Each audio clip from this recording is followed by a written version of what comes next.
Quand est-ce que j'ai décidé? Je pense qu'on l'a décidé pour moi. Je suivais des cours d'art dramatique suite à mes coachings de danse, que j'étais danseuse avant. Et toutes les scènes qu'on me faisait jouer, elles étaient dramatiques et j'arrivais à faire rire tout le monde. Et mon coach m'a poussée à monter sur scène. Et c'est vrai qu'une fois que j'ai testé, j'ai pu quitter les planches. Mal. Mal, je pense que même la teinture n'arrive plus à couvrir les cheveux blancs. C'est la galère. Non, je suis pas bien, je stresse. Non, sincèrement, en plus, les gens prennent en photo par exemple, l'affichage dans le métro, je réalise pas. Et j'ai envie de leur dire, laissez tomber, c'est nul. J'ai envie de remettre mon contrat chez mon producteur, tellement je me sens pas à la hauteur de l'événement. Mais bon, voilà, il faut y aller. J'ai attendu quand même assez de temps. Je pense que faut se lancer, on se sent jamais prêt. Mais oui, j'ai peur. Qu'est-ce qui fait peur? De ne pas être à la hauteur. Il y a des gens qui attendent. Est-ce que je serai à la hauteur de leur attente? Est-ce qu'ils vont pas être déçus par rapport à ce qu'ils ont déjà vu? Je viens avec des nouveaux sketchs. Est-ce que la nouveauté est mieux que ce qui a déjà été envoyé en télé? Peur, oui, peur de décevoir, peur de... Et surtout souvent, on se dit, est-ce qu'on a vraiment sa place dans le métier? J'ai pas mis beaucoup de temps. C'est peut-être pour ça que j'ai peur. Tu vois? C'est comme quand tu as fait un plat trop vite. Tu vois? Tu as un premier rendez-vous, tu fais « Oh, c'était trop bien !» Puis après, tu as oublié le sel, tu as oublié le poivre, c'est dégueulasse. Je sais pas si ça m'est déjà arrivé. Moi, ça m'est déjà arrivé. Ça va, 6 mois. Je pense que 6 mois, ouais, c'est 6 mois. Puis j'ai rodé, ouais, parce que quand j'ai commencé le Jamel Comedy Club, j'avais que 5 minutes. Et on avait 10 minutes de passage. Donc déjà, j'étais celle qui passait avec le moins de temps. Puis après, quand je suis sortie du Jamel Comedy Club, j'avais 10 minutes. Il fallait que je crée au moins 50 minutes. Maintenant, j'ai 1h30 de spectacle. Et je l'ai rodé l'année dernière. Et puis bon, là, je suis encore en rodage. Je pars à Marseille pour le peaufiner. Mais c'est vrai que j'ai mis, on va dire, 6 à 8 mois pour l'écrire. Et à côté de ça, j'écris aussi un spectacle en anglais. Oui, je pense qu'il faut un entraînement physique. Ah, pour moi, en tout cas. Parce que sur scène, je fais beaucoup de choses. Je danse, je chante. Et par exemple, là, je pars à Marseille, je joue 2 fois par soir. Si tu fais pas un peu de sport, tu tiens pas.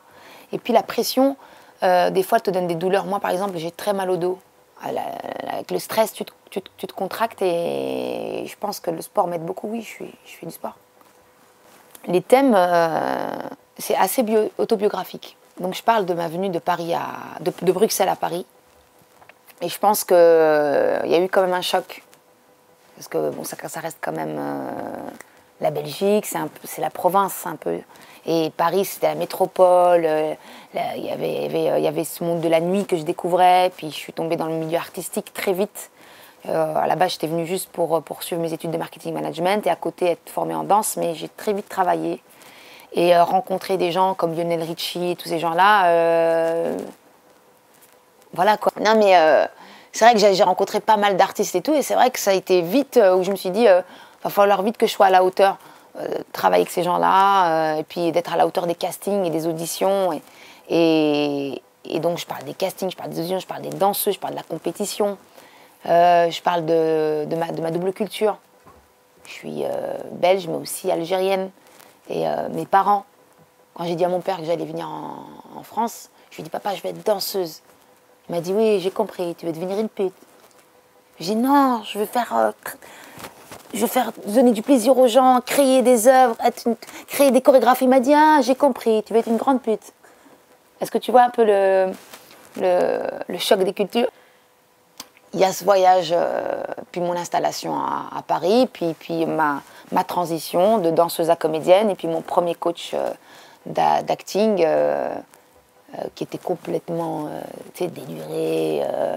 Il parlait comme Maître Yoda, tu vois. Moi, je connaissais que les clips. Je disais, de quoi il parle, lui? T'es bête, tu vois. Il me sortait des phases de Shakespeare. Tu vois. Donc, je me sentais voilà, pas à la hauteur. Donc, à chaque fois, tu te remets en question. C'est beaucoup de boulot. Donc, j'ai voulu parler de tout ça. Et puis, surtout, de parler de moi, Nawel, femme, et mes premières menstruations, ta première péridurale, ta première relation sexuelle, tout ça quoi, c'est beaucoup de douleur.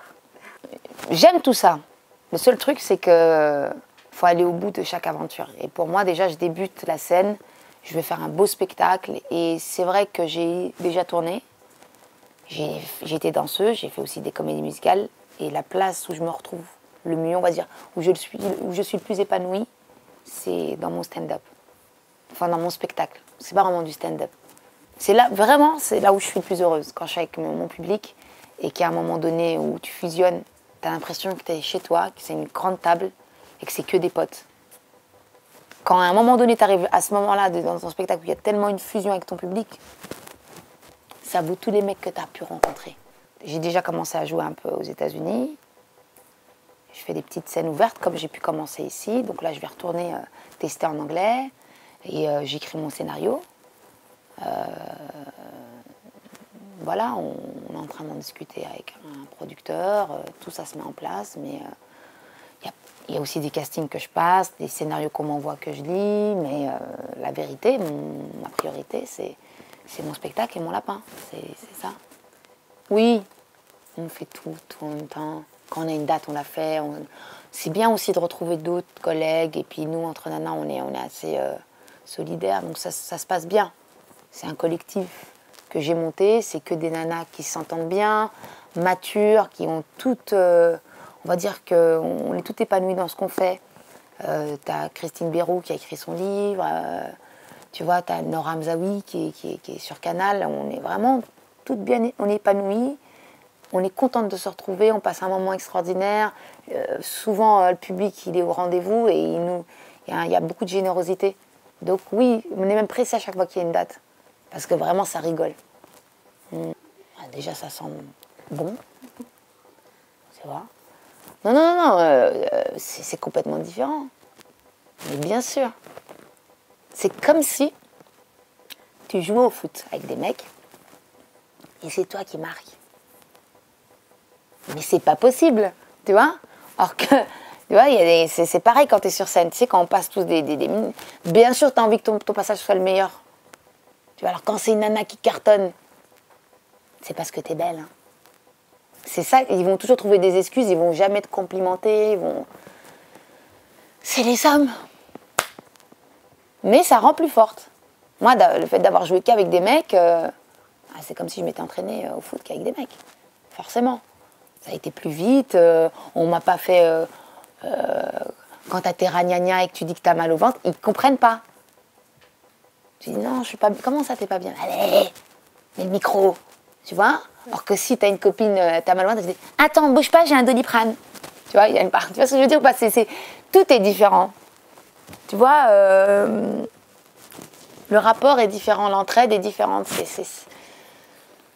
Après, il y a des bons côtés de chaque côté, tu vois, mais c'est vrai que jouer avec des nanas, c'est comme si tu partais en vacances qu'avec des nanas. C'est vraiment comme ça s'appelle des insta-well, c'est sur l'instant. Je suis avec des potes, on fait des bêtises, et après on a honte même des fois. Même quand on voit que les gens ils like, on dit mais ils ont tous bu en même temps. Ils étaient tous à la même soirée, ils ont tous pris de l'exta et de la boisson, ils ont regardé après notre vidéo, mais tous ensemble. Tellement on se dit mais c'est pas possible. Qu'ils rigolent tous à nos bêtises. Mais c'est parti de là en plus. Il n'y avait pas vraiment... c'était pas réfléchi. J'ai fait une vidéo. Après, on en a fait une deuxième parce qu'on a trouvé que la première a été super. Tu vois. Puis la troisième, elle a marché. Et puis on s'est pas arrêté. Puis ça devient une drogue. C'est bête, hein, mais... tout devient, tu sais... des fois, j'arrête des gens. Attends, on va faire un Insta-well. C'est quoi? T'inquiète pas, laisse-moi faire. Je les rends ouf. Je prends n'importe qui. T'as bien vu, j'ai fait danser ma grand-mère. C'est n'importe quoi. Puis t'inquiète, ça va ramener 2 t'as viens. Tu vois, je fais tout et n'importe quoi. Des fois, mon producteur, il m'appelle, il m'a dit attends, c'est quoi ton dernier Insta-well? Je dis, je sais pas. Il me dit, non, mais là, Je dis, non, mais laisse-moi faire. Tu vois, puis quand il voyait là, il me dit, c'est pas mal, vas-y, fais-en un deuxième. Tu vois, c'est ça, mais en vrai, c'était pas réfléchi, c'est pas écrit. Ce serait prétentieux de le dire. Comme ça vient de la vie de tous les jours. Tu vois, t'as pas besoin d'écrire, tu sais. Quand ton mec, tu t'embrouilles avec lui, puis tu lui dis, c'est fini. Tu sais, nous, on aime trop dire c'est fini. Le c'est fini, puis quand il quitte, tu dis ah, ben c'est tout ce que t'attendais en fait. Tu vois, donc le c'est fini, tu voulais voir s'il est parti, puis quand il part, tu dis c'est pas ça. C'est de la vie de tous les jours. J'ai pas besoin de l'écrire. C'est juste du comique d'observation. On m'a contacté pour peut-être le développer, mais j'ai peur justement d'avoir une obligation de résultat, de justement me brider et de pas arriver à ce que j'arrive là spontanément. Là, si on n'aime pas, on l'efface la vidéo. Si après on réfléchit à la chute, on l'efface, on la remet. Puis il dit, t'as les followers, ils disent, mais c'était pas la même que tout à l'heure. Chut, celle-là, elle est mieux. Tu vois, mais on fait ce qu'on veut. Tu vois, des fois, franchement, j'enlève des vidéos, je remets, puis je vois que les gens me la redemandent, je la remets, je fais n'importe quoi. Je suis mon propre diffuseur. Attends, le luxe. Après, je vais me prendre la tête à trouver des mecs qui vont me dire, il n'y a pas assez de fond. Laisse-moi tranquille. C'est mon Insta-well. 3 raisons. Déjà parce qu'on a mis beaucoup d'argent. Donc t'as intérêt à venir parce qu'il faut rembourser les investissements, sinon mon producteur il va me faire sauter. Deuxièmement, je fais un brushing tous les soirs. Ça, il faut le savoir. Tu viens assister au meilleur brushing à 4000 $. Troisième raison, parce que tu vas découvrir la Belgique comme on ne te l'a jamais fait découvrir, tu vois. J'ai commencé à écrire le spectacle vraiment toute seule. Et puis, par moment, tu sais, tu as besoin d'un ping-pong pour trouver des chutes ou pour vraiment renforcer tes passages. J'ai contacté Adrien Piquet-Gauthier, qui écrit pour, par exemple, Cyril Hanouna et tout ça. Mais à l'époque, il écrivait pour moi depuis... Voilà, Adrien, on parle de toi maintenant. Non, mais Adrien, qui est un punchliner, c'est un sniper. Donc de temps en temps, quand j'arrive pas à trouver une sortie, je lui donne un coup de fil. Et puis là, je travaille avec Ali Bougaraba, qui joue l'Odyssée de la moustache. Et lui, il m'aide à renforcer mes personnages. Parce que c'est un très très très bon comédien. On va dire que, voilà, c'est ça la collaboration. Mais l'écriture vient entièrement de moi pratiquement. Et un peu de ma mère. Ma mère, j'hésite à la mettre dans mon spectacle. Hein. Je vais voir si ça fait rire ou pas. J'étais réunion parents-élèves. Parents-professeurs, pardon. Réunion parents-professeurs. Et le prof la convoque pour raquette. Ma mère, elle arrive, il lui parle, il lui dit ah, raquette, nanana, et tout, et tout. C'est pas moi qui avais raquetté, mais je fais partie d'un collectif qui raquettait. Fallait bien être avec les plus forts. Et elle lui dit, c'est bien, tu joues aux raquettes pendant que les autres ils étudient. Est-ce que tu vois ou pas le niveau d'écriture? Elle est là, la daronne. Tu vois, je ne vais pas chercher là plus loin. Pourtant, elle parle très bien français, ma mère. Elle a fait des études et tout. Elle m'a dit, tu joues aux raquettes pendant que les autres étudient. Parce qu'elle ne connaît pas, elle, la raquette. Au bled, on te dépouillait, mais raquette, voilà. Non, mais c'est pas ça. Mais voilà, j'ai pas besoin d'auteur. J'ai ce qu'il faut à la maison. Salut, c'est Nawel Madani. Retrouvez-moi au Feu de la Rampe dès le 2 octobre, du mercredi au samedi à 20 h pour mon spectacle C'est moi la plus belge.